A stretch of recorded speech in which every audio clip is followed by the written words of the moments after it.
Hello student, welcome to college study Delhi University. आज इस video में हम कवर करने वाले हैं आपका जी सब्जेक्ट नेशनलिज्म इन इंडिया। अगर आपको इस वीडियो लेक्चर के नोट्स चाहिए तो आप हमारे टेलीग्राम चैनल ज्वाइन कर सकते हैं। टेलीग्राम चैनल का लिंक आपको डिस्क्रिप्शन बॉक्स में मिल जाएगा। तो चलो शुरू करते हैं। कुछ मोस्ट इंपॉर्टेंट क्वेश्चन। पहला है what is nationalism, discuss the subaltern approach of nationalism. Nationalism क्या है?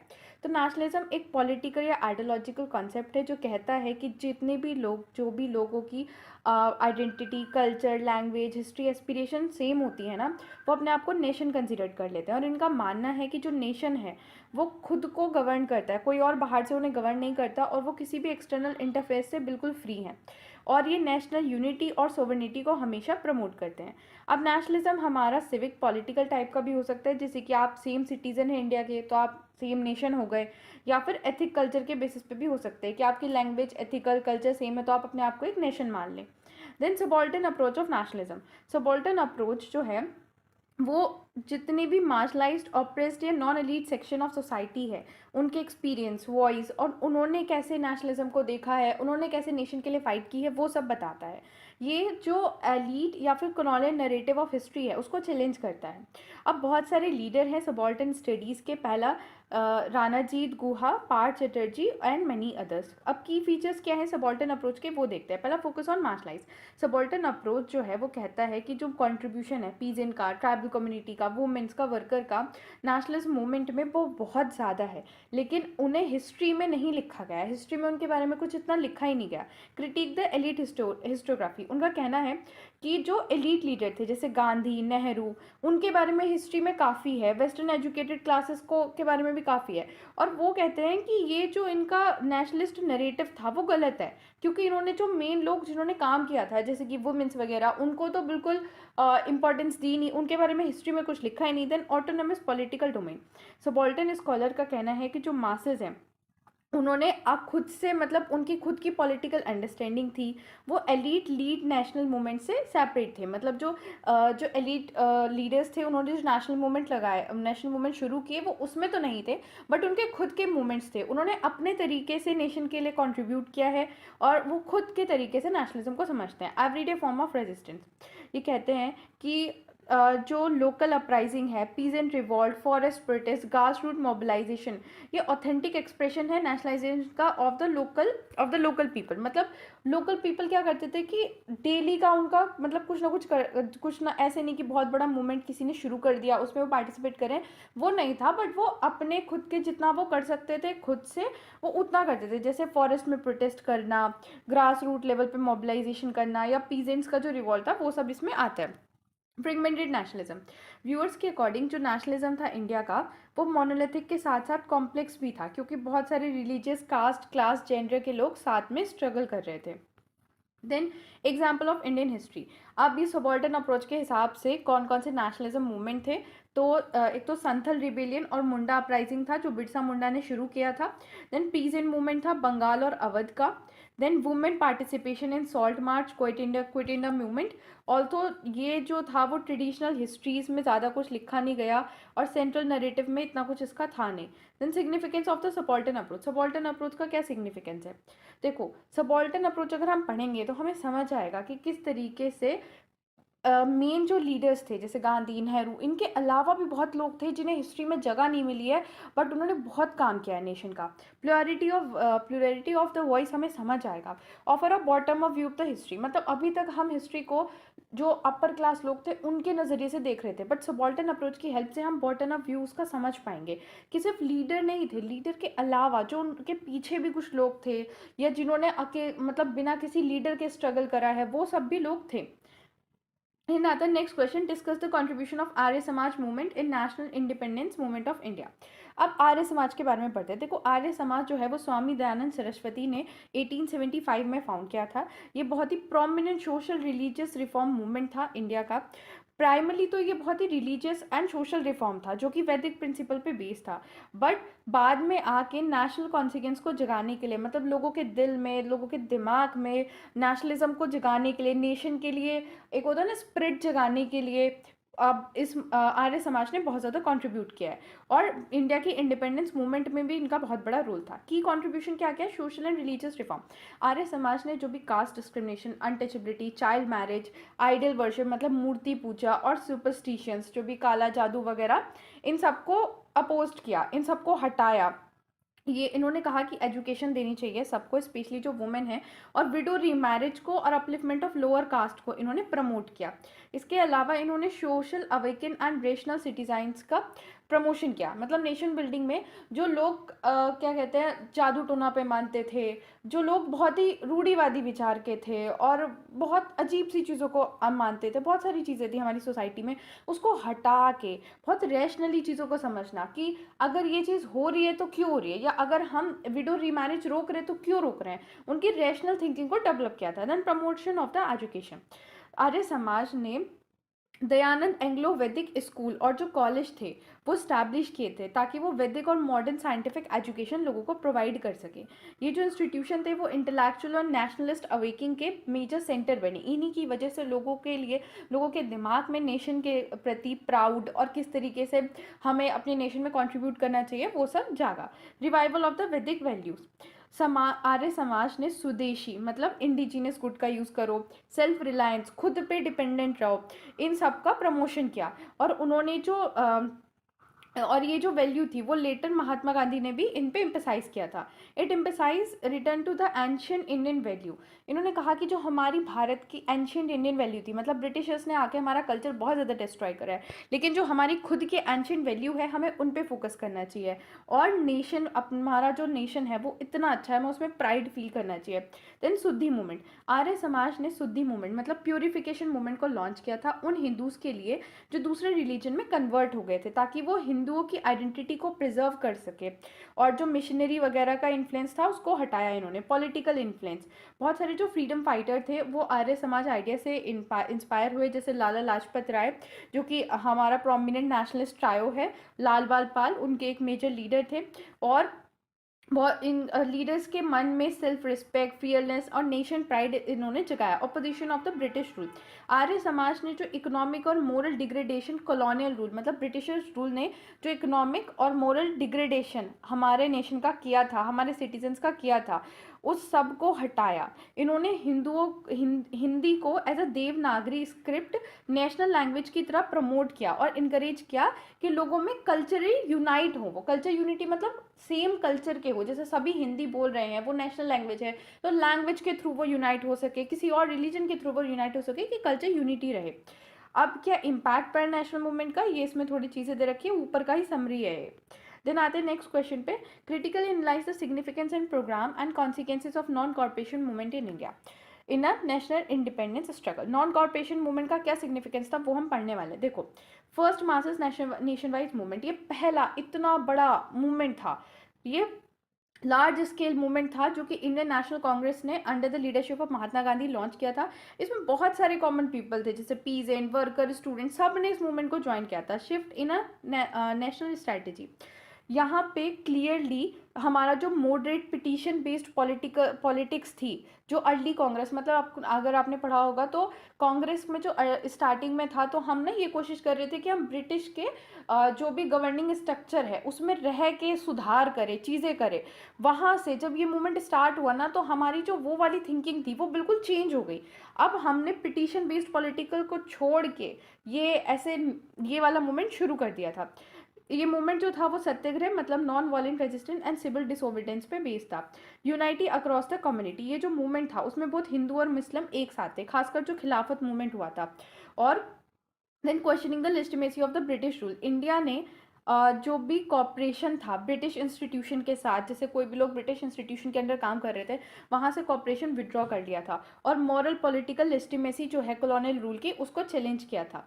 Programme of national corporation movement, तो की प्रोग्राम ये थे कि हमने बायकॉट कर दिया था ब्रिटिश टाइटल का, गवर्नमेंट स्कूल छोड़ दिए थे, फॉरेन क्लोज छोड़ दिए थे, ये कुछ चीज़ें दे रखी हैं।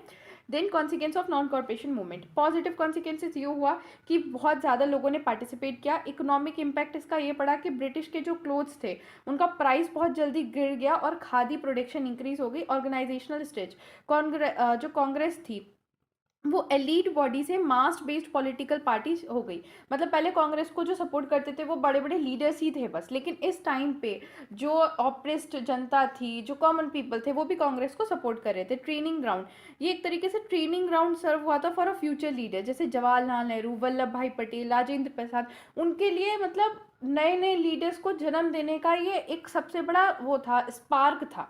देन नेगेटिव प्रॉब्लम्स क्या हुई कि ये वायलेंस हो गया, चोरा चोरी इंसिडेंट हो गया था 1922 में, जहाँ पे 22 पुलिस वालों को मार दिया था और जिसकी वजह से मूवमेंट छोड़ दिया गया। डिल्यूजमेंट, मतलब बहुत सारे जो लीडर्स थे उनको उठा लिया गया था। Then repression by the Britishers, 1000 were arrested and imprisoned, Gandhi ji को भी अरेस्ट कर लिया था।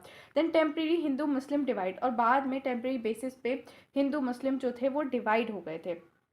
क्रिटिकल इवोल्यूशन, कि नेशनल मूवमेंट स्वराज तो नहीं अचीव कर पाया, लेकिन इसका हिस्टोरिकली बहुत ज़्यादा सिग्निफिकेंट है, क्योंकि लोगों को, कॉमन पीपल के अंदर ब्रिटिशर्स के खिलाफ एक जंग लड़ने की हिम्मत ये मूवमेंट लेकर आया था।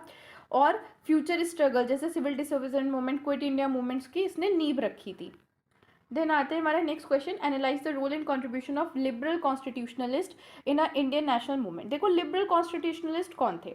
ये वो ग्रुप था इंडियन पॉलिटिकल लीडर्स का जो मानते थे कि कॉन्स्टिट्यूशनल रिफॉर्म और पीसफुल मेथड के थ्रू ब्रिटिशर्स के जो गवर्निंग स्ट्रक्चर है उसमें घुस के ही हम चीज़ें चेंज कर सकते हैं। मतलब जो कॉन्स्टिट्यूशन में थोड़ी थोड़ी चीज़ें चेंज करके भी हम अपनी कंट्री को आज़ाद कर सकते हैं।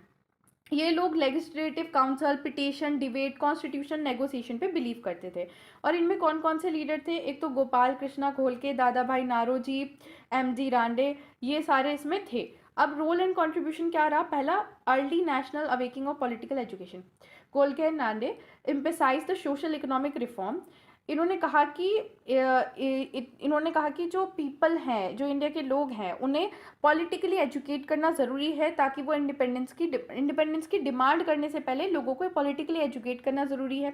इन्होंने पब्लिक ओपिनियन बिल्ड किया through the moderate speech, journal और एसोसिएशन, मतलब लोगों को एजुकेट करने की इन्होंने कोशिश की थी। Foundation of Indian national Congress, जो अर्ली नेशनल कांग्रेस थी वो लिबरल मॉडरेट्स के थ्रू ही डोमिनेट थी। मतलब वहाँ पे जो लीडर्स थे कांग्रेस में उस टाइम पे वो लिबरल मॉडरेट ही थे, जो कि Indian representation and legislative council के सपोर्ट में थे, कि जो इंडियंस हैं उन्हें लेजिस्लेटिव काउंसिल में बस रिप्रेजेंटेशन मिल जाए, ताकि हम भी, ब्रिटिश का रूल चलता रहे बट हम भी अपनी बात रख सकें। इन्होंने civil right, economic reform, administrative efficiency के लिए डिमांड की थी। Then role in constitutional development, ये जो रिफॉर्म थे, जैसे कि बहुत सारे रिफॉर्म जो थे एक्ट के थ्रू लाए गए, जैसे Indian council act 1892, Indian council act of 909, government of India act, बहुत सारे एक्ट जो थे वो लाए गए।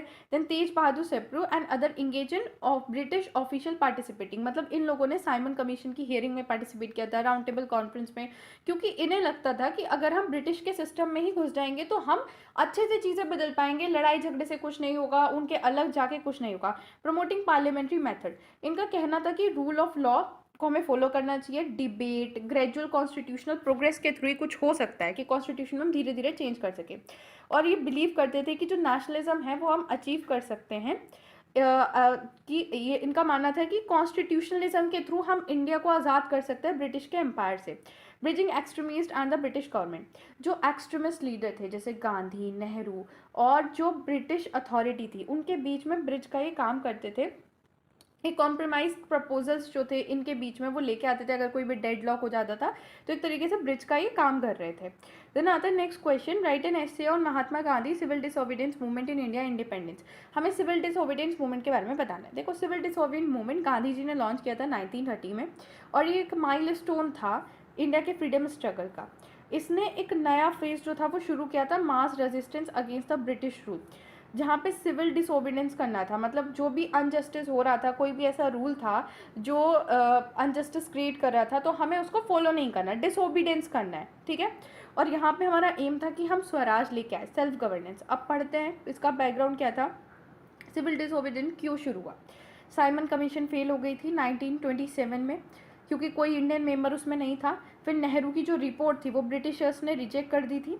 फिर पूर्ण स्वराज का डिक्लेरेशन हुआ था, कंप्लीट इंडिपेंडेंस कोल, कि हमें कंप्लीट इंडिपेंडेंस चाहिए, लाहौर सेशन में इन 1929।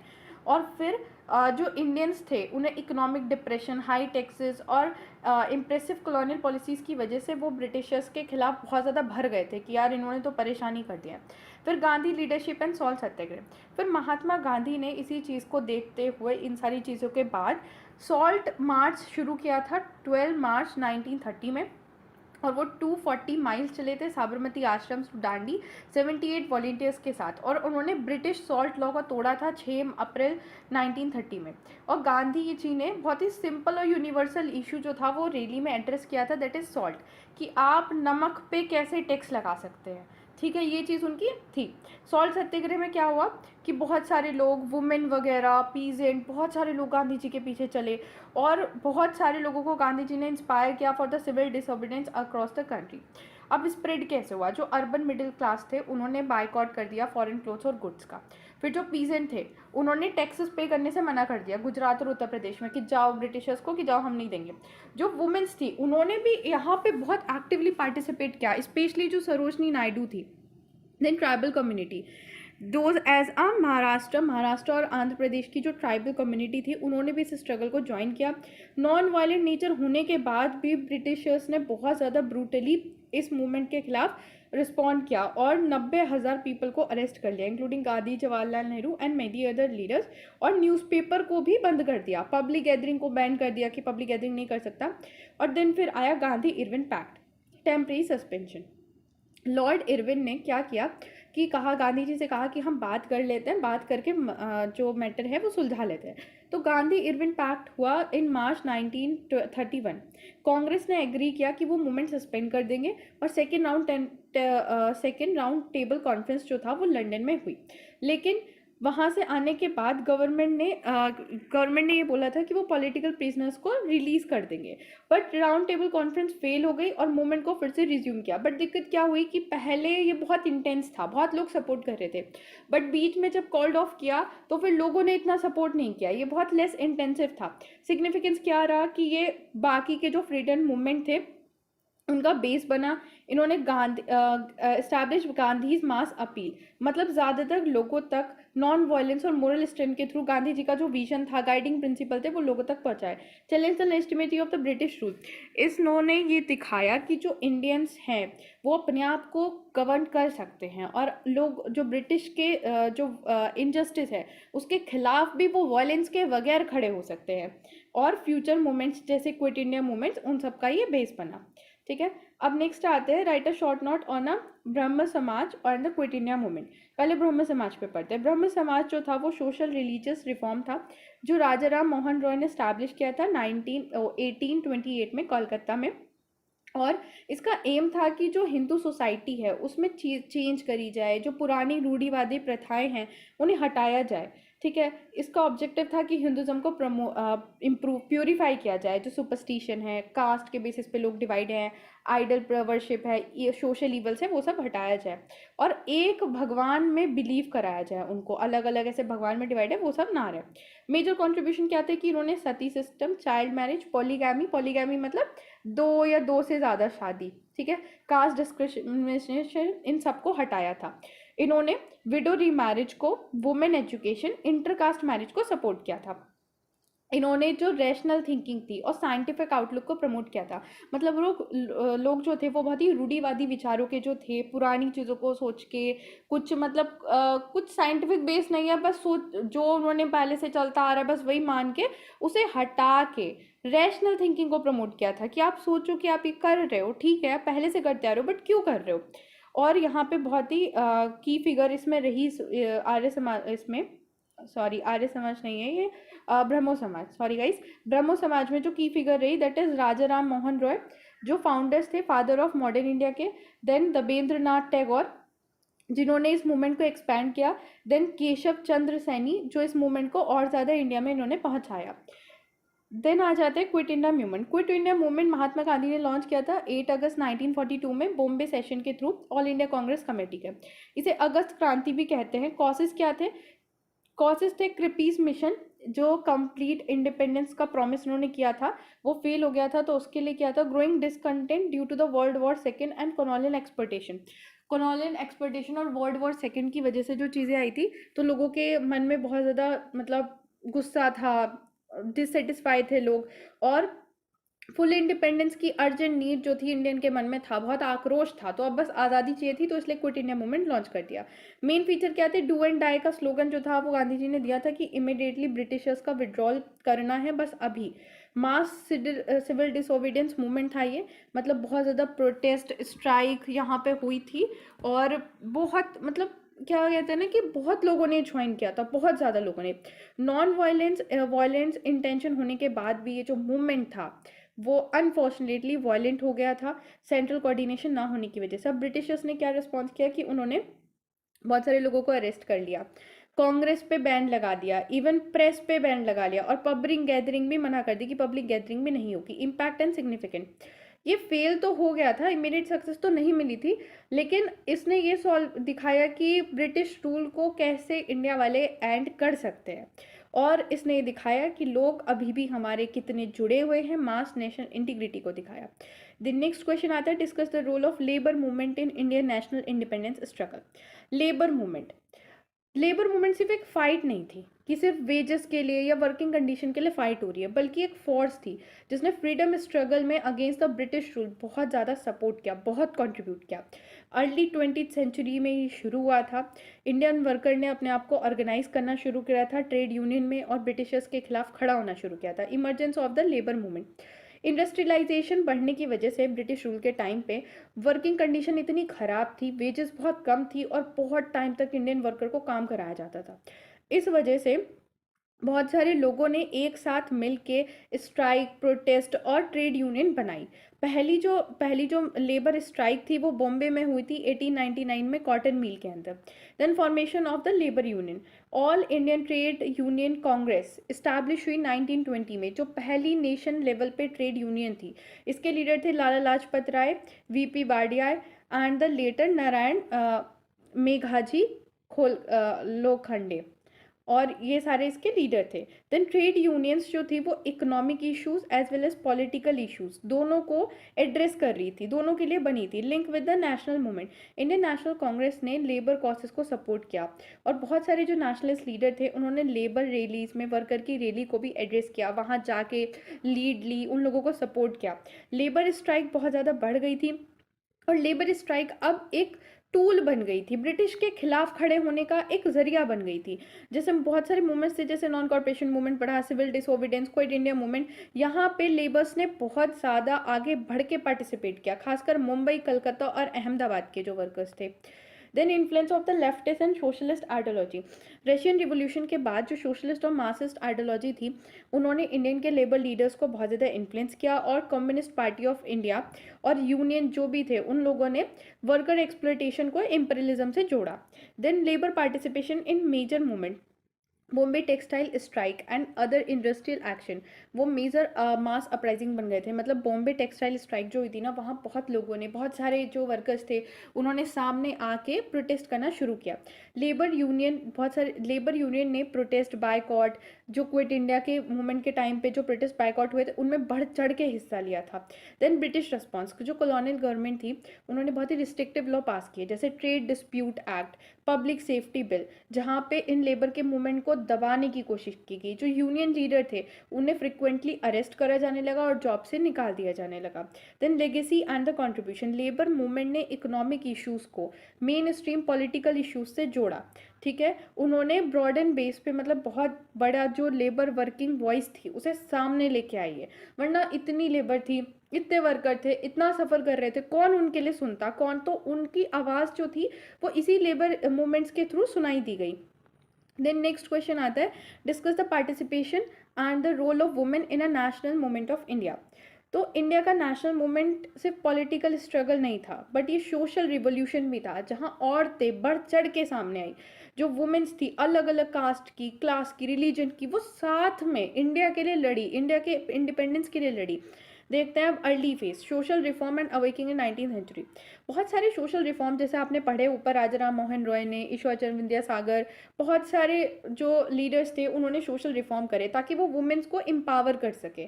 अब वुमेन्स को एजुकेट करना, सती प्रथा को हटाना, चाइल्ड मैरिज को हटाना, विडो रीमैरिज को सपोर्ट करके, मतलब पब्लिक स्पेयर में बहुत सारे चेंजेस किए गए ताकि वुमेन्स जो हैं वो ग्रेजुअली आगे आ सकें।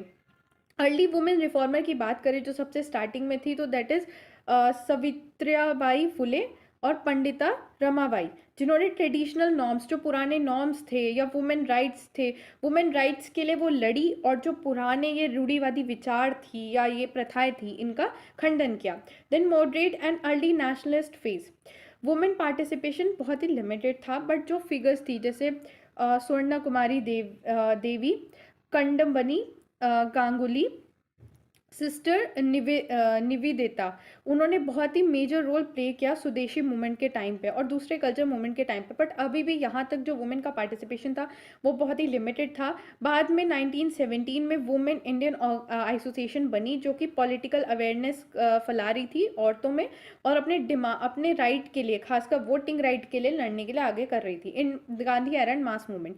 1919 से 1942 तक जब गांधी जी आए तो ये वुमेन्स के लिए टर्निंग पॉइंट बना। जैसे नॉन कॉपरेशन मूवमेंट ने गांधी जी ने कहा कि वुमेन्स को भी बढ़ चढ़ के हिस्सा लेना चाहिए, फॉरेन गुड्स को बायकॉट करना चाहिए, स्पिनिंग ज्वाइन करना चाहिए, पीसफुल प्रोटेस्ट। फिर जब सिविल डिसोबीडिएंट मूवमेंट हुआ ना, तब भी वुमेन्स ने बढ़ चढ़ के पार्टिसिपेट किया, सत्याग्रह में और कोर्टिंग अरेस्ट में। सरोजनी नायडू, कमला देवी चट्टोपाध्याय, बिरेन कैप्टन, ये प्रोमिनेंट लीडर थी जिन्होंने सिविल डिसोबीडियंस के टाइम पे बहुत आगे आई, बहुत इफेक्टिवली काम किया। देन क्विट इंडिया मूवमेंट के टाइम पे भी बहुत सारी वुमेन्स लीडर थी जिन्होंने लीडरशिप ली और काम किया। और ये मेजरली तब जब मेल लीडर जो थे वो बहुत सारे जेल में थे। उस टाइम पे मेल लीडर जेल में थे और वो वुमेन्स को लीड करने के लिए कोई था नहीं, तो उस टाइम पे जो वुमेन्स थी उन्होंने leadership Lee.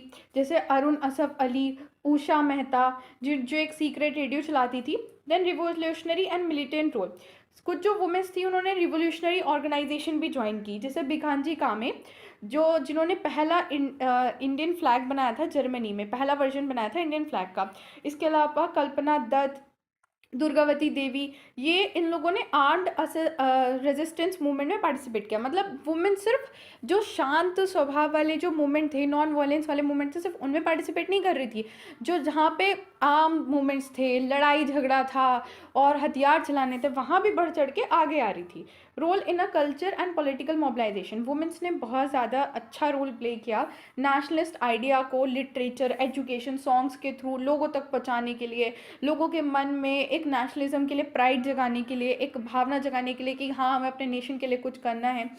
Then challenge and achievement, इतना सब होने के बाद भी जो पेट्रियार्कल रेजिस्टेंस थी, उन्होंने वुमेन की आइडेंटिटी को कहीं ना कहीं पीछे रखा। आज भी जब हम हिस्ट्री पढ़ते हैं तो हमें वुमेन्स का इतना कुछ नहीं उसमें देखने को मिलता अपनी बुक्स में।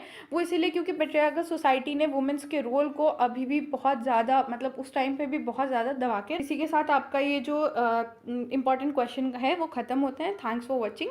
वीडियो को लाइक करो, चैनल को सब्सक्राइब करो, सबको शेयर करो। Thank you.